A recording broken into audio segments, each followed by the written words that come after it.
God bless everybody. Today is January 11th, 2024. This is a special report. The United States and British forces have launched a massive retaliatory strike against Iranian-backed Houthis in Yemen. I believe they've hit over a dozen targets. This should escalate everything. In the last 24 hours, a lot has been happening out here. And so I wanted to bring these articles to your attention. This is going to break out and it is going to start ramping up over in the Middle East. Keep talking about that January 15 date. We'll see if anything happens against Israel on that very specific date.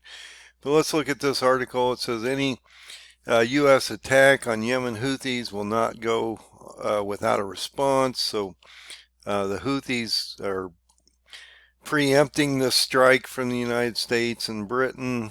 And this is being somewhat fairly telegraphed out here on both sides. And so I don't think anybody's going to, be surprised that this happened. And it indicates any attack on Yemen's Houthi on part of the United States will not go without a response. The group's leader indicates he said on this televised speech, as the Iranian-backed group steps up attacks on commercial vessels in the Red Sea and in protest against Israel's war in Gaza, and it has ramped up tremendously in the last 24 hours. I'll go over some of those reports and why this actually did occur, because there was a number of events that happened just recently that led to this attack.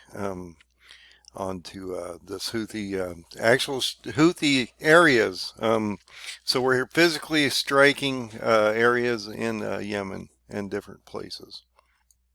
Says any American attack will not remain without a response, even though they've been launching all kinds of stuff at us, and we've not responded up to this point really, other than knock some drones and drone boats and other things down to from hitting ships and things like that. We've not really retaliated. This is the first retaliatory strike, especially on Houthi infrastructure, that this is going to cause a massive response by the Houthis. So this response will be greater than the attacks that was carried out with the 20 drones and a number of missiles. We just had this strike. I'll show you this article in a second. 20 drones came in at one time, and so this was a fairly large strike that happened on Wednesday. And so they had launched this 20 drone barrage against both U.S. and UK ships, and so we felt finally, I guess with UK in the room, we've decided that we must do something finally, and so we have launched this attack. I believe it was on over 12 targets on their infrastructure, and this is something that the Houthis indicated that if we did do a response against them on their own infrastructure in their own land, that they would retaliate strongly to that attack. And so we are more determined to target ships linked to Israel, and we will not back down from that. The comments come after U.S. and 11 allies published a joint statement last week calling for an end to the Houthi attack from Yemen and the Red Sea shipping, sending out an explicit threat of force. And Blinken was actually just over there in the last 24 to 48 hours indicating that this had to stop, that they just couldn't keep this up. And so all this is affecting shipping. Prices of fuel are moving up. You're also watching trade routes changing.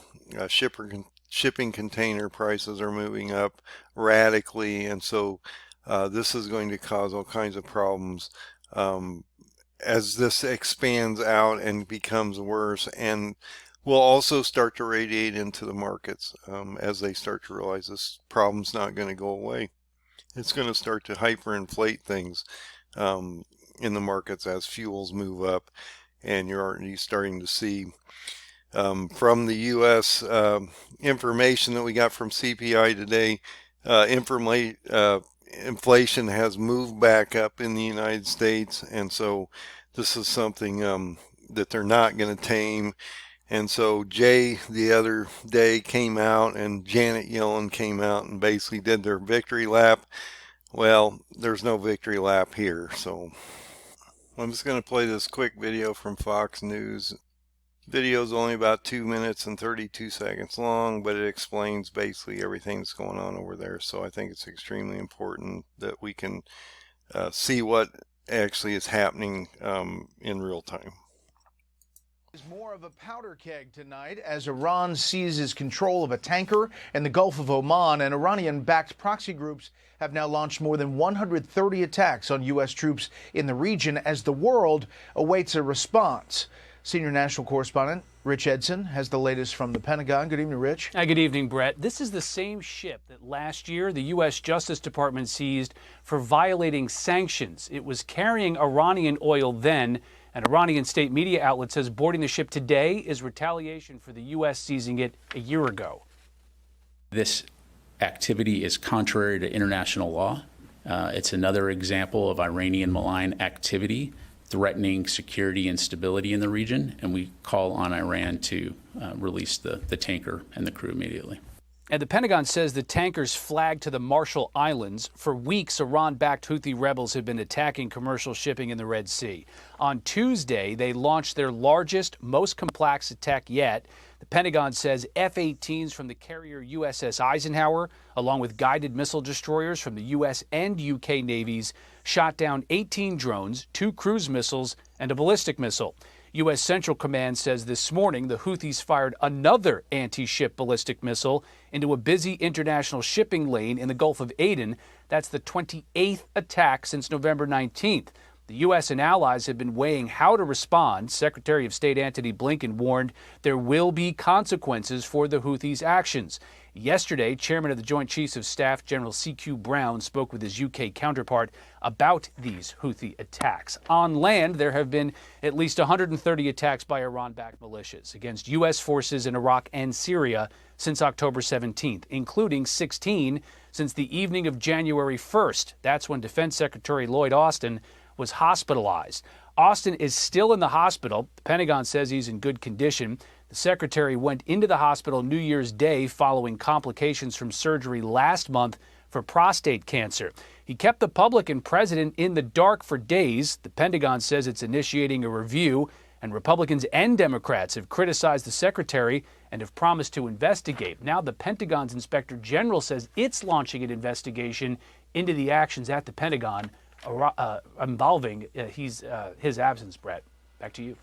Okay, Rich Edson at the Pentagon. Rich. So this caused a retaliatory strike tonight. Just in the last few hours, we saw U.S. and British militaries launch massive retaliatory strikes against the Iranian-backed Houthis in Yemen.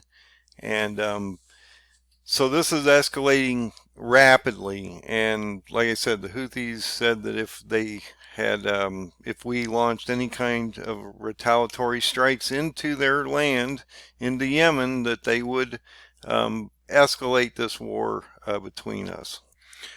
So it indicates that the U.S. and British militaries were bombing more than a dozen sites used by Iranian-backed Houthis in Yemen on Thursday in a massive retaliatory strike using warship-launched Tomahawk missiles and fighter jets.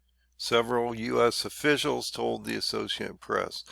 The military targets including logistical hubs, air defense systems, and weapons storage and launching locations, they said. So I just want you to realize that they've had this fairly massive retaliatory strike that is going to get a response from the Houthis, and it's also going to start to change everything from the price of fuel to the markets to all kinds of stuff, because now this is going to escalate. And the hope is that if we hit them hard enough now, this won't escalate, but that won't be the case.